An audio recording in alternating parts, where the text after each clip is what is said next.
What's going on, guys? Mickle here, and in this video, we are going to be going over a potential mistake the Ripple lawyers just made in this case against the SEC. I'm going to show you guys exactly what the Ripple lawyers just did and why people are saying this was a potential mistake by the Ripple legal team. More importantly, though, I'm going to show you guys exactly how this is going to impact the case going forward and the potential negative effects it could have on Ripple going forward in this case against the SEC. I'm also going to share with you guys a very interesting document I found that could completely negate this entire mistake made by the Ripple lawyers, because it would be so damning for the SEC, they might just not be able to recover from it. Last of all, at the end of this video, I want to show you exactly why I believe XRP is by far the best investment you can make in the cryptocurrency industry right now, and that is for a reason you are probably not expecting. I'm going to break down exactly why XRP is in such a unique position and why it is the #1 investment I am adding to my portfolio right now. If you guys are new to this channel or come here all the time, please take a second to hit the like and subscribe button down below. It goes such a long way in helping this channel grow, and it really does mean so much to me. If you guys are ever looking for a good place to buy some XRP, make sure to check out the link in the description below. With that said, though, let's jump right into it, and I hope you guys enjoy the content.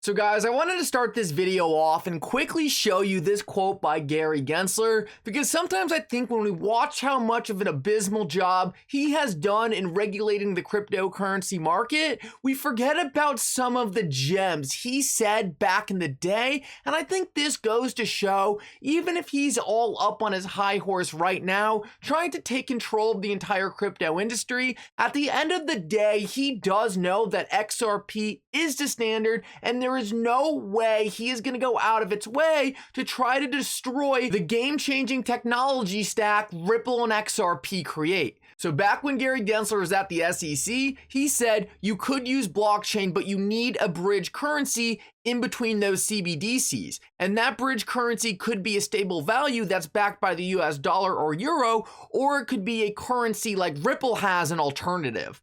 It's so interesting to me that back in the day when Gary Gensler was working at MIT, he spoke so bullishly of Ripple and XRP. And then all of a sudden, when he gets into office at the SEC, he suddenly has no opinion on it, is technology neutral, and sees everything as a security. He very clearly said back in the day that XRP is a currency, and I think it just goes to show that everything he's doing right now is all about his own power and little to do with the actual facts behind what is going on here. I think deep down, Gary Gensler knows XRP is not a security, but if he was to go out and say that, it would likely make him lose a lot of jurisdiction that he wants to have over the cryptocurrency industry. For now, it looks like it's going to be Ripple's job to beat the SEC in court and take this power away from him. Luckily for us, they are doing an excellent job of this so far. With that said, though, I saw this clip of Max Keiser talking about Gary Gensler today on Twitter, and I think you guys are actually gonna love it. This was one of the few times I actually agreed with anything this Bitcoin Maxi says, but it's pretty funny, and I think you guys are gonna like it a lot. Make sure to pay especially close attention to the face of the girl who's interviewing him when he really starts going on a rant at the end. It's pretty funny, and you can tell she is definitely thrown off about how much Max Keiser really starts laying into Gary Gensler in this clip. It's a shame that Gary Gensler is such an obviously he is a regulator who's in the pocket of Wall Street, who considers Bitcoin to be a threat. There's absolutely no question about this. The Gary Gensler is corrupt. I mean, he just talked to Jon Stewart in an interview on Jon Stewart's, ill-fated Apple TV show, and Jon Stewart took Gary Gensler apart shred by shred and proved and showed to him in no uncertain terms that he was one of the worst and most corrupt public officials in America. And it was shocking. And Gary Gensler had nothing to say to defend himself because he's disgusting. But It doesn't matter. I mean, it would be great to give Americans a chance to participate in Bitcoin, but if Gary Gensler wants Americans to be poor, uneducated, living in the gutter, and being killed by the ravages of inflation, that's up to Gary Gensler. He's got blood on his hands. Look at her. She's like, oh, I cannot believe you just said that. Gary, you schmuck. You know, you should just resign and give the world the benefit of not having you have a public office. You're a gross, disgusting human. Oh, that's great. But in all seriousness, I very rarely agree with anything Max Keiser says, but he lays it down perfectly right here. This is great, and this is exactly what's going on with Gary Gensler. It's a shame that we have to deal with this in America. Midterms are coming around the corner, though, and I think Gary Gensler is going to have to get in line when he knows that he's actually going to be held accountable for the horrible policy decisions he has been making. Next, though, I want to move into talking about the Ripple SEC case and talk about a potential mistake the Ripple lawyers could have made. This was actually pointed out by Bill on Twitter, and I think he makes some really good points here. He says, I do not accept the view that the agitation of the AC privilege by the SEC now is a reconsideration of the reconsideration. This is incorrect. The initial motion Ripple to compel the production of documents is being further litigated because the SEC's objections to the motion simply has not yet been fully dealt with.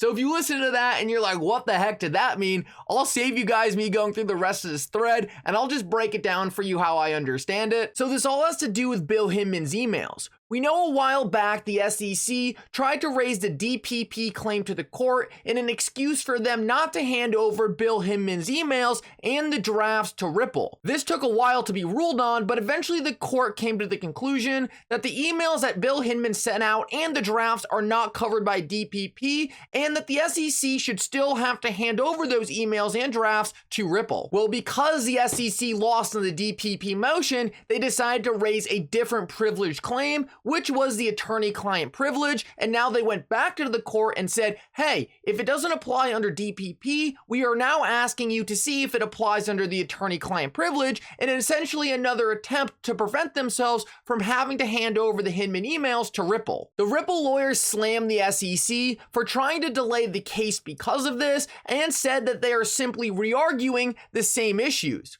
Well, Bill actually pointed out that the SEC actually isn't doing that in this scenario, and it is actually Ripple's fault for not bringing this up earlier in the case. Pretty much, Ripple had the option to argue that the SEC should not be allowed to apply the DPP assertion or the attorney-client privilege, but they should have done this at the same time so we didn't have to do this back and forth where first DPP is turned down and then the SEC asks for attorney-client privilege and then that has to be turned down separately. Essentially, this just plays into the SEC's hand to further delay the case because rather than having both these ruled on at the same time, they are now being ruled on months apart from each other. So with all this said, what does it mean for the case? Well, now we have to wait for the court to rule on this new attorney-client privilege. It's hard to say how long that will take, but it's fair to say that the SEC likely did achieve their goal of further delaying the case. On the other hand, it doesn't change the merits of the attorney-client privilege, and the SEC is still very likely to lose this. Also, it doesn't affect the summary judgment timeline, so it looks like we're just going to be waiting further to find out whether or not the Bill Hinman emails will have to get handed over to Ripple. Now, obviously, any delay in this case is disappointing, especially if it could have been avoided. The good news is that it doesn't affect the merits of what is being argued, and I still think the SEC is going to lose on it based on what all the different lawyers are saying. With that said, though, I did find something extremely interesting, and this could show that Ripple not fighting attorney-client privilege earlier might have been their strategy, and this could have all been a tactic to make the SEC look bad. Take a look at this. So right here from this Twitter user, we see the original filing on what the SEC was claiming privilege on of the different documents covered in this case. And if we take a look at this filing right here, we can see that when the SEC originally, and this was over a year ago now, was claiming the different privileges on the different discovery documents in this case, they never checked off attorney-client privilege for the email chain.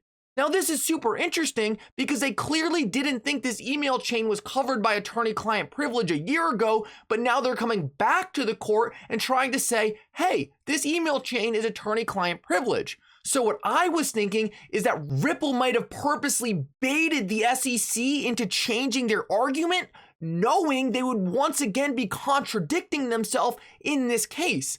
This would further show that the SEC is willing to say anything it possibly can to try to win every specific argument rather than putting together a cohesive case on actual facts. This would essentially be a tactic by Ripple to discredit the SEC lawyer, and essentially a really good strategy to show the court that the SEC is not on the right side of this. Now, I don't know if this is exactly how it works or if this was Ripple's strategy, but one thing that I do believe makes it even more convincing is the SEC actually reformatted their original privilege log and took those columns out of it to make it look like this didn't happen.